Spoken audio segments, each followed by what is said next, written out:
All right, welcome back to the channel. Hey, if you like these videos, hit like. If you're new around here, subscribe. Unless you're living under a rock right now, you see all the posts on social media or on the news about a hurricane. It's headed this way. Oh my gosh, we don't need this. And while I agree that a lot of us have had a tough year and we don't need to deal with this thing hitting our homes or our barns or dealing with our livestock, is it really that bad for fishing? What are the different scenarios? What are the different outcomes that we could get off of a hurricane? You know, I've been through several of them, and prior to doing this video, I spoke with several people that have been through a lot more than I have. So today we're going to talk about the pros and the cons, the different scenarios that, you know, a major hurricane could pose on our Gulf Coast and our fishing situations. Now I want to be clear, we're not asking for a Cat 3, 4, 5 here. A strong 2 or less, you know, that would be much more ideal. 3, 4, 5, no thank you, bud. All right, so there's a lot of negativity out there right now about everything that's going on in the world, and it is wild out there. You know, myself, a lot of people are very concerned about it. So let's talk about the plus side of a hurricane first. How could this thing help? Some of the best fishing I ever had was right after Hurricane Ike.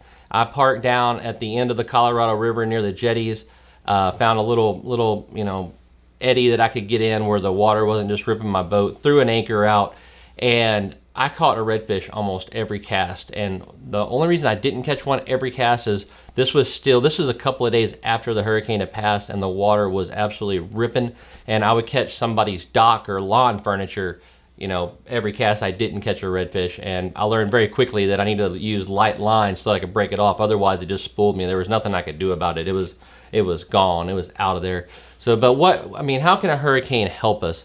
Well, first off, we've experienced the freeze. We're down on our fish. Whenever a hurricane's coming in, it can quite often really raise the water levels and make a lot of turbulence offshore, and that can drive fish into your bays, into your estuaries. So first off, it could be a very good thing that something is coming to help push more fish in. Second is bull tides.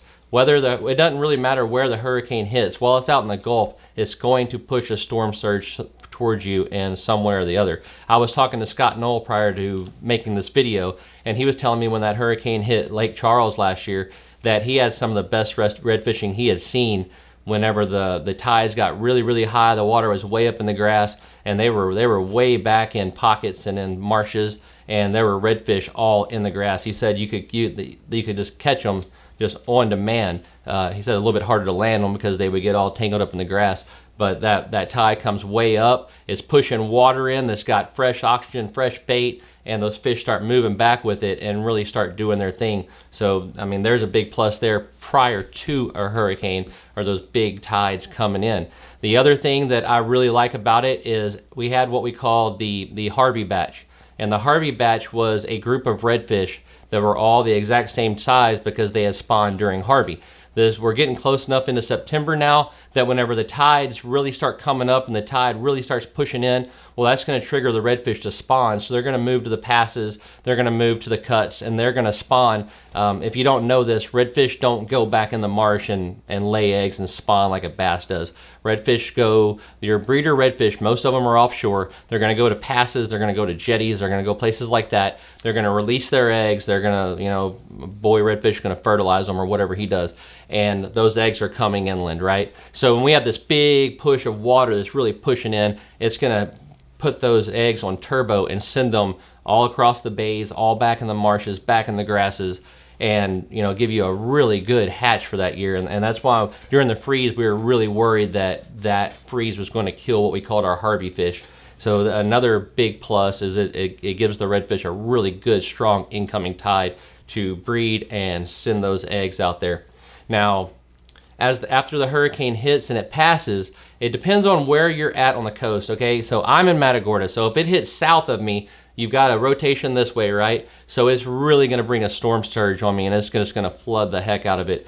If it hits north of me, well, then we've still got this rotation, but then it's pulling water out. So we'll get a big push and a big pull, and so it essentially, that flushes out the back lakes. It puts fresh water, fresh bait. You know, it can be a very good thing. After hurricanes is typically some really good fishing. So I'm not overly pessimistic about what a hurricane could actually do to our fishing in that particular set of scenarios.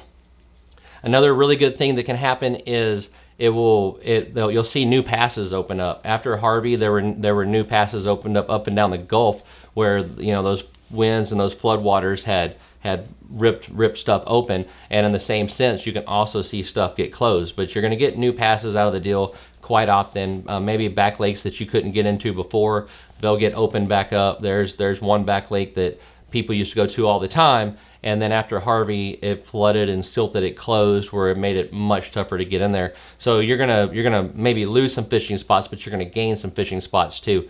So, you know, that's always something that's really exciting about a hurricane to us, is, you know, you'll see it all over social media where, you know, hey, you know, Cedar Bayou opened, or the San Bernard River opened, or something like that, and that's always very exciting. The cons of it, and this is where we get into a little bit different of a scenario. If it has high winds and you're somewhere with a bunch of marsh grass, it can tear that out. On the plus side of that, I fished Louisiana quite a bit, and there were a bunch of ponds that were so grassed up I couldn't even fish them. I mean, it just wasn't doable. And then after that hurricane hit Louisiana last year, it pulled a lot of that grass out, and this year it's taken a little bit for them to recover and get the fish back in them, but they're fishable again. And so, you know, that's another plus that can be there.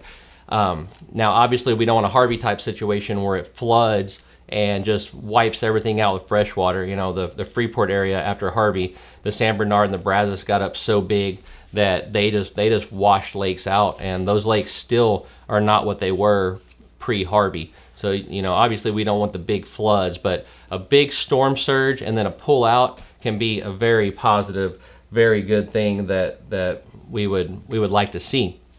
So am I really upset? Am I really concerned about a hurricane coming here? Heck no. I'm excited about it. You know, it could be just what we need after this freeze to get things going, get things pumping and rolling before the fall gets here. Like I said, a lot of the times when we have a good hurricane in the summertime, that fall can be really, really good. You know, I've been real worried about Matagorda Bays and the bird activity that we're going to see this fall.